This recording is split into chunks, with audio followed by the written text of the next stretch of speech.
So let's look at the next page to see these examples. Have you visited the tutoring center this semester? Or how often have you visited the tutoring center this semester? Well, as a researcher, I'm not really caring right now if they went more than twice or more than once a day. Even if they went 3 times a day, I'm still going to code that as daily, and the respondent should be able to locate themselves on this frequency range, on this frequency scale. I went daily to the tutoring center. I went once a week. I went once a month. I went a couple times this semester. I went once this semester.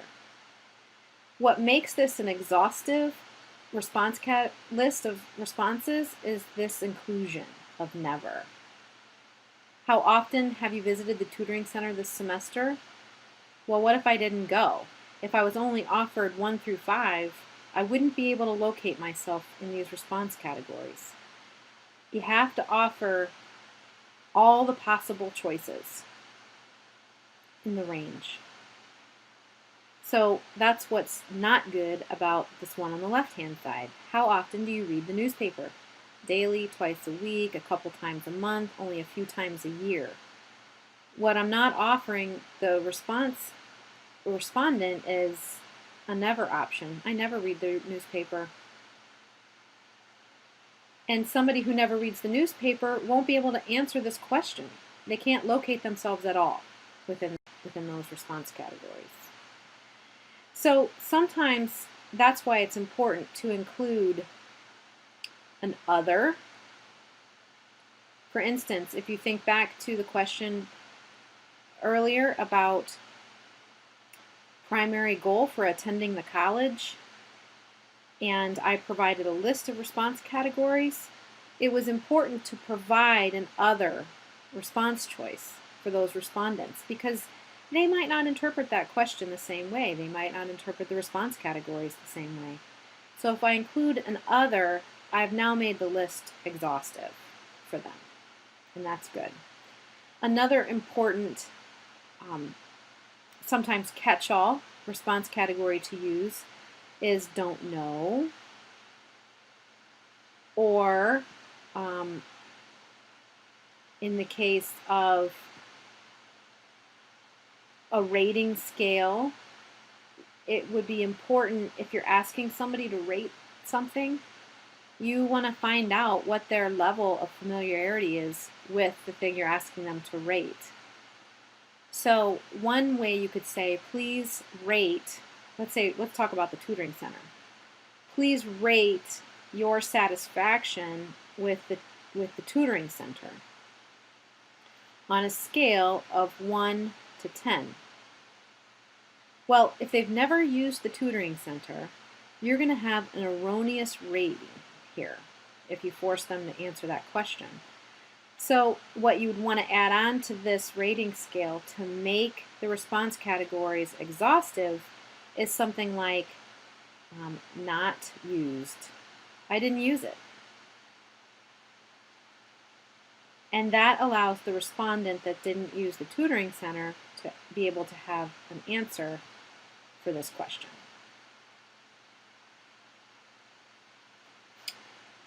The third characteristic of a good question is clarity. Question needs to be as clear as possible.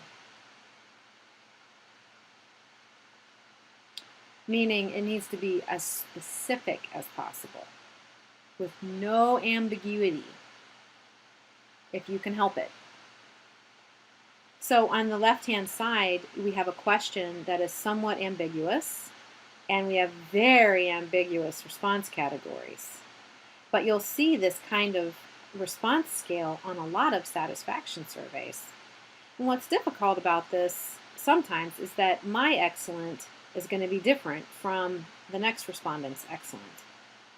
My good will be different from somebody else's good. And the distance, and we talked about this in measurement, between good and very good, what does that mean? What is the evidence of good versus very good? I would never use a scale like this. Poor, fair, good, very good, excellent.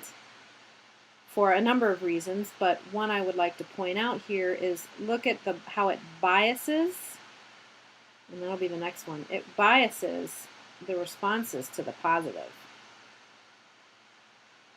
So basically the respondent has 3 ways to be positive about it, but only 2 ways to be more negative about it. So even in your response categories, I mean, let alone question wording, which is the next one we're going to talk about, but even as you offer response choices, you could be biasing the respondent. How would you rate the college as an asset to the regional economy? The reason it's ambiguous is because how do you define an asset? How do you find the region? And how do you define the regional economy? Every respondent that comes across this question will probably have at least 3 different definitions for this question. Asset, region, regional economy. It's not a good question. It's ambiguous, and the response categories are biasing. On the other hand, this is extremely, on the right-hand side, an extremely specific question. Very clear. What is your program of study within health occupations? Now, it's clear in that it will be relevant to the students that study maybe at a particular institution. The program of study has meaning for students. I suppose another word that could have meaning for students is what is your major?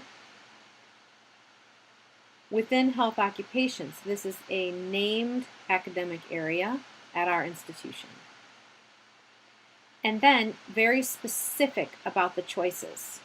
This is my program of study. This last one on the list is dental assisting certificate. And so not only are we distinguishing between 2 different, or well, at least 3 different programs of study, nursing, dental assisting, practical nursing, but we're distinguishing the level of the program of study. Associate degree, certificate, associate degree, and then this is a certificate. The 4th characteristic of good questions, and we've already touched on this, is that good questions and good response choices are not leading. So let's look at the good example on the left-hand side. How satisfied were you with the registration process this semester? Okay, it's not about, there's no value judgment there. We had a registration process this semester. How'd you like it? How'd it go? And the student can answer, I was satisfied, I'm neutral or ambivalent about it, or I was dissatisfied. If I was dissatisfied, please tell us why. So I'm wanting to get more information about their experience with the registration process, but I need to let them tell me first how it went. And then if they weren't happy with it, then I probe for more information. If dissatisfied, please tell us why. On the right-hand side, this is a leading question.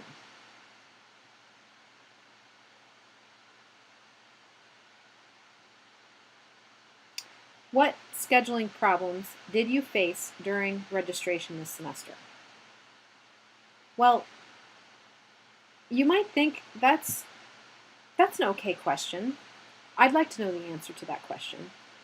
But if you lead off with a question like this, you're trying to probe how the registration process went, you're already making the assumption that the student had problems by asking them, what scheduling problems did you face? Well, what if the student didn't face any scheduling problems? Now we have a set of response choices that are not exhaustive. Not only, it does say other, which does provide some more options for the student, but if the student didn't face any problems in the registration process this semester, well, there's nothing here that says I had no problems. None. That would at least make the response categories exhaustive, but the problem lies in the question. This question is leading. This URL, which will be a web link, is an example of a video about asking leading questions. That's funny. This ends this part of the module's presentation. Please move on to review the next part